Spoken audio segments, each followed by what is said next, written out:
मित्रों, देवकुल एकेडमी पे मैं देव आपका हार्दिक स्वागत करता हूं।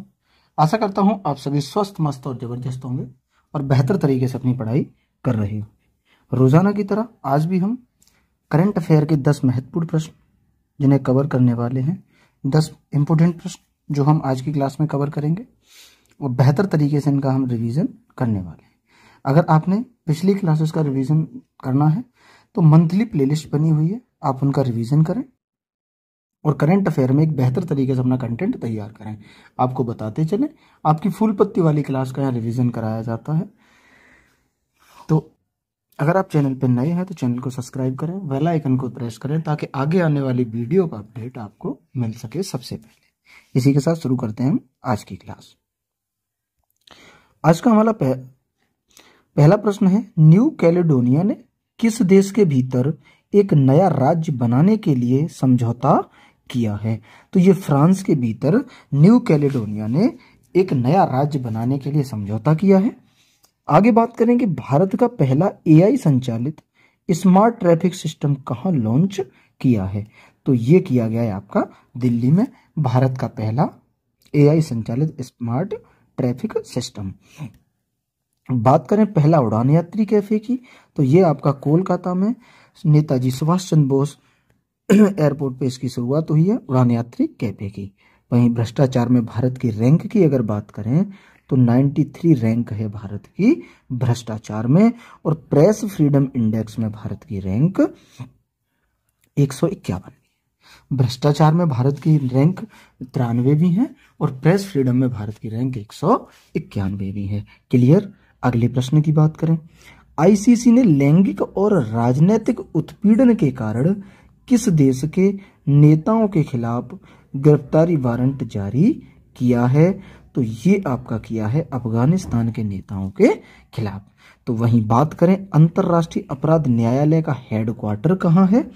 तो ये हेडक्वार्टर आपका द हेग नीदरलैंड में स्थित है। वहीं आगे आपसे पूछे कि देश के पहले ट्रांसशिपमेंट पोर्ट विजिंजाम का उद्घाटन कहाँ किया जाएगा? तो इसका उद्घाटन आपका केरल में किया जाएगा। फिर आपसे पूछे कि भारत की पहली एआई संचालित रियल टाइम वन चेतावनी प्रणाली किसने प्रारंभ की है? तो ये मध्य प्रदेश ने की है।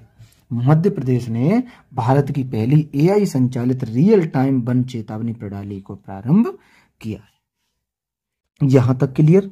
अगले प्रश्न पे चले, विंबलडन 2025 का महिला एकल खिताब किसने जीता है? तो ये आपका ईगा श्वाटेक ने विंबलडन 2025 का महिला एकल का खिताब जीता है। बात करें पीएम मोदी ने डीआरडीओ की नई मिसाइल परीक्षण रेंज नवदुर्गा की आधारशिला कहाँ रखी है? तो ये रखी गई है आपकी आंध्र प्रदेश में। आपसे पूछे कि मिसाइल परीक्षण रेंज नवदुर्गा की आधारशिला किसने रखी है? तो ये आपकी पीएम मोदी ने रखी है। कहां पे? तो आप याद रखेंगे आंध्र प्रदेश। यहां तक क्लियर। अगले प्रश्न की बात करें, केंद्रीय कृषि मंत्री शिवराज सिंह चौहान द्वारा लॉन्च भारत की पहली 2 जीनोम संपादित किस्मों DRR 100 कमला और मारुतेरू 1010 का संबंध किससे है? तो ये चावल की 2 किस्में हैं। कौन कौन सी हैं? तो एक DRR 100 कमला है और दूसरी मारुतेरू 1010। ये 2 चावल की किस्में हैं और इन्हें लॉन्च किसने किया है? तो शिवराज सिंह चौहान ने लॉन्च किया है। और शिवराज सिंह चौहान जो हैं वो वर्तमान में हैं कौन? तो आप याद रखेंगे कि ये केंद्रीय कृषि मंत्री हैं शिवराज सिंह चौहान जी। क्लियर। अगले पे चलें, भारत के 44वें यूनेस्को विरासत स्थल के रूप में किसे शामिल किया गया है? तो ये आपका मराठा सैन्य परिदृश्य को भारत के 44वें यूनेस्को विरासत स्थल के रूप में शामिल किया गया है। तो यहां से याद रखना कि भारत में वर्तमान में यूनेस्को विरासत स्थल कितने हो गए? तो ये 44 यूनेस्को विरासत स्थल भारत में हो चुके हैं। क्लियर। तो किसे? मराठा सैन्य परिदृश्य को इसमें शामिल किया गया। अगले की आपसे बात करें, 72वीं मिस वर्ल्ड प्रतियोगिता की मेजबानी कौन करेगा? तो हैदराबाद ने 72वीं मिस वर्ल्ड प्रतियोगिता की मेजबानी की है और ओपल सुचाता इसकी विनर बनी है। वहीं आगे आपसे बात करें कि भारत ने बगलिहार बांध से पाकिस्तान को जाने वाले पानी का प्रवाह रोक दिया है, यह बांध किस नदी पे है? तो ये बांध आपका चेनाब नदी पे है, ये आपको अच्छे से याद रखना है। वहीं WHO ने आयु अनुकूलन शहर के रूप में किसे मान्यता दी है? तो ये आपके कोझिकोड को WHO ने आयु अनुकूलन शहर के रूप में मान्यता दी है। क्लियर? अगले प्रश्न पे चलें। भारत के 87वें शतरंज ग्रैंड मास्टर कौन बने हैं?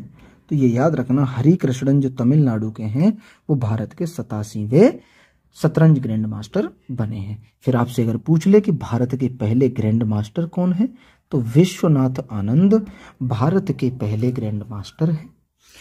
देश के पहले AI आधारित डेटा सेंटर पार्क की आधारशिला कहाँ रखी गई है? तो इसकी आधारशिला आपकी छत्तीसगढ़ में रखी गई है, देश के पहले AI आधारित डेटा सेंटर पार्क की। आगे आपसे बात करें, UNDP मानव विकास सूचकांक 2025 में भारत की रैंक कितनी है? तो 130वें स्थान पे है भारत इसमें, तो इसमें भारत की रैंक 130वीं। आगे मैं आपसे बात करूं सूर्य किरण अभ्यास, तो ये आपका इंडिया और नेपाल के बीच में आयोजित होता है सूर्य किरण अभ्यास। यही दो अभ्यास जो आपको बताने हैं, एक आपको टाइगर क्लॉ अभ्यास बताना है, ये किस किस के बीच होता है, और दूसरा आपको बताना है टाइगर ट्रायम्फ अभ्यास, ट्रायम्फ, ये बताना। ये दोनों आप कमेंट बॉक्स में बताएंगे कि ये दोनों कहां आयोजित होते हैं, किस किस देश के बीच में आयोजन इनका किया जाता है। अगले प्रश्न की आपसे बात करें, संयुक्त राष्ट्र जनसंख्या पुरस्कार 2025 प्राप्त करने वाली वर्षा देशपांडे का संबंध किससे है? तो इनका संबंध आपका महाराष्ट्र से है। वर्षा देशपांडे महाराष्ट्र के निवासी हैं और इन्होंने संयुक्त राष्ट्र जनसंख्या पुरस्कार प्राप्त किया। बात करें चर्चा में रहे प्रवीण सूद का संबंध किससे है? तो ये आपके CBI से संबंधित है। भारत सरकार ने 3 साल की बातचीत के बाद किसके साथ मुक्त व्यापार समझौते पर हस्ताक्षर किए हैं? तो ये इंग्लैंड के साथ भारत ने 3 साल की बातचीत के बाद मुक्त व्यापार पर हस्ताक्षर कर लिए। चर्चा में रही संयुक्त राष्ट्र बोल्टन पहल का संबंध किससे है? तो इसका संबंध आपका आतंकवाद को रोकना है।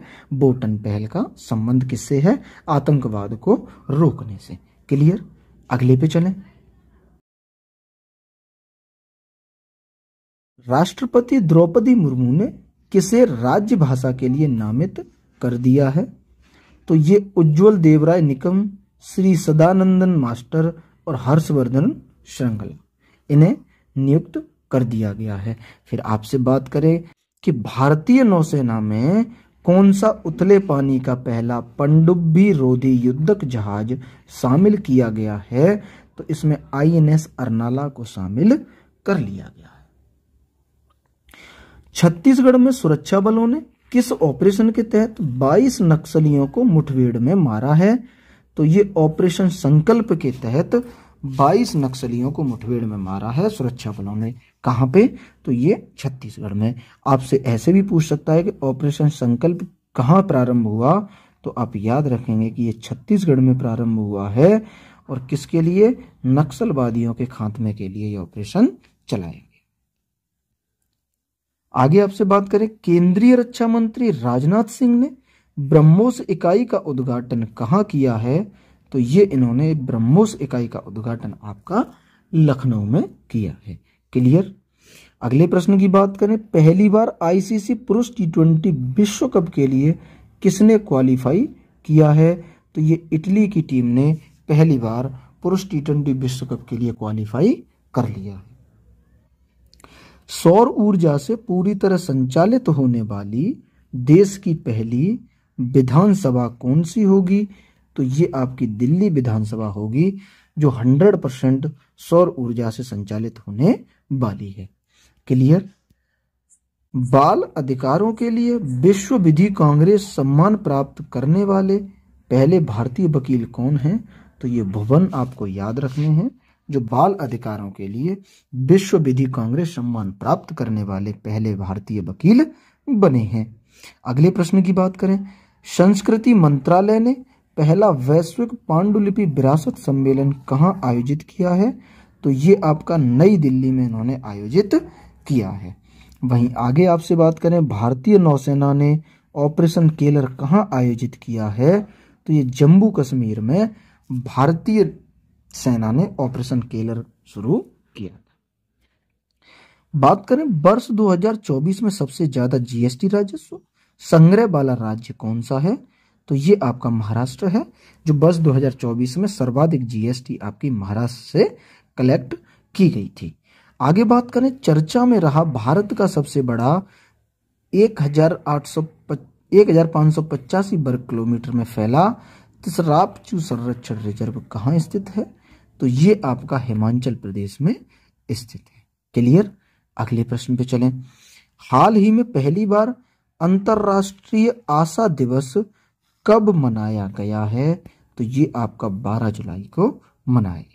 जो अंतरराष्ट्रीय आशा दिवस है वो 12 जुलाई को मनाया गया है। और वहीं आपसे विश्व ध्यान दिवस अगर पूछ ले तो 21 दिसंबर को विश्व ध्यान दिवस मनाया गया। विश्व ध्यान दिवस आपका कब मनाया गया है? 21 दिसंबर को। बात करें आयुर्वेद दिवस की, तो आयुर्वेद दिवस आपका 23 सितंबर को मनाया गया है। और वहीं भारत के 52वें सीजेआई कौन है? तो जस्टिस BR गवई भारत के 52वें सीजेआई हैं, यानी चीफ जस्टिस ऑफ इंडिया हैं भारत के 52वें। आपके लिए कमेंट में बताने के लिए एक प्रश्न कि अगर आपसे पूछ ले कि भारत के 51वें सीजेआई कौन थे, chief justice of India Bharat के 51वें कौन थे, ये आप हमें कमेंट करके बताएंगे। क्लियर? तो ये थी हमारी आज की क्लास। उम्मीद करते हैं क्लास आपको बेहतर तरीके से समझ आई, अच्छे से मैं आपको कंटेंट डिलीवर कर पाया। अगर आपने लास्ट तक क्लास देखी, आप यहाँ तक आ गए हैं, और अगर आपको लगता है कि आपके लिए ये क्लास बेनिफिट है, इस क्लास से आपको फ़ायदा हुआ है या आगे भविष्य में आपको ये फ़ायदा देगी, आपका समय बचाया है इस क्लास ने, तो प्लीज़ आप एक लाइक, एक शेयर और सब्सक्राइब करके ज़रूर जाएं, ताकि मुझे आगे इस क्लासेस को कंटिन्यू रखने का मोटिवेशन मिले। तो इसी के साथ आज की क्लास आपकी यहीं तक। मिलेंगे हम अगली क्लास में। तब तक के लिए नमस्ते, नमस्कार एंड जय हिंद, वंदे मातरम।